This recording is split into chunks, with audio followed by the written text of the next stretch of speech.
3 डिग्रियां, 6 फिगर वाली सैलरी और सेविंग्स अकाउंट में सिर्फ 1100 रुपीज। ये कहानी किसी नौसिखिए की नहीं है, ये कहानी है मार्कस की। भाई को कंपाउंड इंटरेस्ट की ABCD रटी थी, टैक्स ब्रैकेट की पूरी कुंडली मालूम थी और डेप्रिसिएशन का ऐसा हिसाब लगाते थे कि CA भी पानी मांगे। किताबें पढ़ी, रील्स देखी, सारे फाइनेंस इन्फ्लुएंसर्स को फॉलो किया, लेकिन महीने के आखिरी में जेब खाली की खाली। अब वो कड़वा सच सुनो जो कोई यूट्यूबर चिल्लाकर नहीं बोलता, ज्यादा पढ़ी लिखा होना तुम्हें कंगाली से नहीं बचा सकता। उल्टा कई बार दिमाग ही तुम्हारी लंका लगा देता है। अगर तुम्हें भी लगता है कि सब कुछ जानने के बाद भी जेब में बरकत क्यों नहीं हो रही, तो आज इस इंटेलिजेंस ट्रैप का तमाशा लाइव देखो।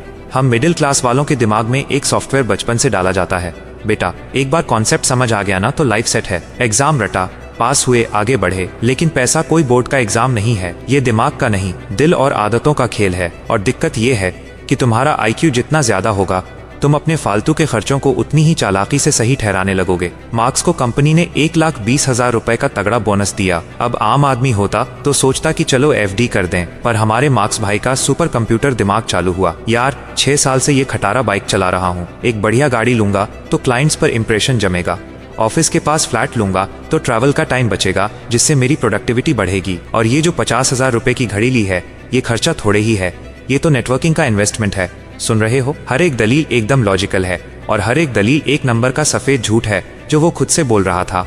इसे कहते हैं स्मार्ट जस्टिफिकेशन। जब तुम्हारा दिमाग दिल की अय्याशियों के लिए एक लीगल कॉन्ट्रैक्ट तैयार कर दे। चलो मार्क्स और उसके कॉलेज के रूममेट डेविड की कुंडली मिलाते हैं। दोनों एक ही कॉलेज से निकले, एक ही साल, लगभग एक जैसी सैलरी। पहले साल मार्क्स ने कमाया 6 लाख रुपए और डेविड को मिले 5,50,000 रुपए। मार्क्स ने तुरंत एक चमचमाती कार निकाली, बढ़िया सोसाइटी में फ्लैट लिया और ब्रांडेड कपड़ों से अलमारी भर दी। भाई ने मेहनत की थी, हक बनता था बॉस। दूसरी तरफ डेविड ने अपनी पुरानी स्प्लेंडर नहीं छोड़ी, एक छोटे से कमरे में रहा और हर महीने चुपचाप 15,000 रुपए एक इंडेक्स फंड में डालना शुरू कर दिया। इस मोड़ पर दुनिया मार्कस को ही हीरो मान रही थी। वो दिखता भी रईस था, उसे फील भी रईस वाली आ रही थी। तीसरे साल मार्क्स का प्रमोशन हुआ, पैकेज सीधे 8 लाख रुपए। अब वो शहर के सबसे महंगे इलाके में शिफ्ट हो गया। हफ्ते में 4 दिन बाहर का खाना, क्योंकि टाइम की कमी है भाई, बड़े लोग चूल्हा थोड़े ही फूकेंगे।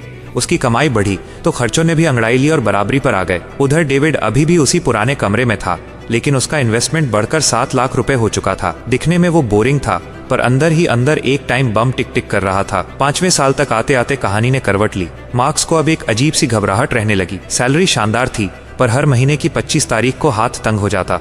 कभी कार की EMI, कभी क्रेडिट कार्ड का मिनिमम ड्यू, कभी दोस्तों के साथ ट्रिप। वो कंगाल नहीं था, लेकिन वो आजाद भी नहीं था। लोन की किस्तें और बिल्स के नोटिफिकेशन उसकी छाती पर मूंग दल रहे थे, और डेविड, उसका पोर्टफोलियो बिना किसी शोर शराबे के 16 लाख रुपए पार कर चुका था। कोई एक्स्ट्रा इनकम नहीं, कोई लॉटरी नहीं, सिर्फ कंसिस्टेंसी का जादू। मार्कस कोई बेवकूफ या लापरवाह इंसान नहीं था, वो शिकार था आइडेंटिटी इन्वेस्टिंग का। जब आप खुद को सक्सेसफुल मानने लगते हो तो पैसा आपकी औकात दिखाने का जरिया बन जाता है। महंगा फ्लैट रहने के लिए नहीं, समाज को अपनी तरक्की का सबूत देने के लिए होता है। महंगी गाड़ियां सिर्फ सफर के लिए नहीं, रिश्तेदारों को जलाने के लिए होती हैं। और सबसे बड़ा धोखा, मैंने मेहनत की है, मैं ये डिजर्व करता हूँ।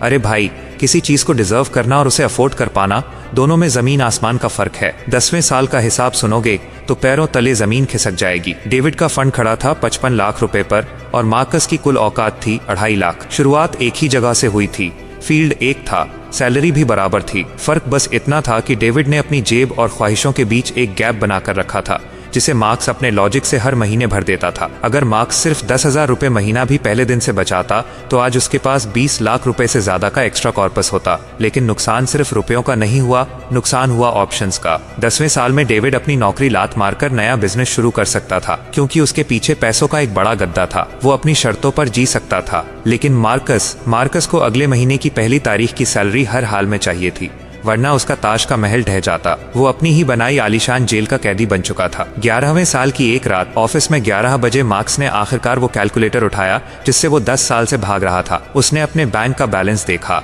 और पिछले 11 साल की कमाई का हिसाब लगाया। उसे समझ आया कि असली नॉलेज किताबों में नहीं, अपनी गलतियों को बिना किसी बहाने के कबूल करने में है। डेविड इसलिए अमीर नहीं था कि उसका दिमाग तेज था, बल्कि इसलिए था क्योंकि उसने अमीर दिखने और अमीर होने के बीच का फर्क समझ लिया था। सबसे महंगी चीज जो मार्क्स ने खरीदी वो कोई कार या फ्लैट नहीं था, वो थी उसकी खुद की झूठी ईगो, जिसे वो हर महीने महंगे खर्चों की आहुति देकर जिंदा रख रहा था। तो भाई, पैसों के मामले में समझदार होना एक बात है और असल में बैंक में पैसा होना दूसरी बात। खेल इस बात का नहीं है कि तुम्हें फाइनेंस का कितना ज्ञान है, खेल इस बात का है कि तुम खुद से झूठ बोलना कब बंद करते हो। वीडियो को लाइक कर लो, चैनल को सब्सक्राइब कर लो। मिलते हैं अगले वीडियो में।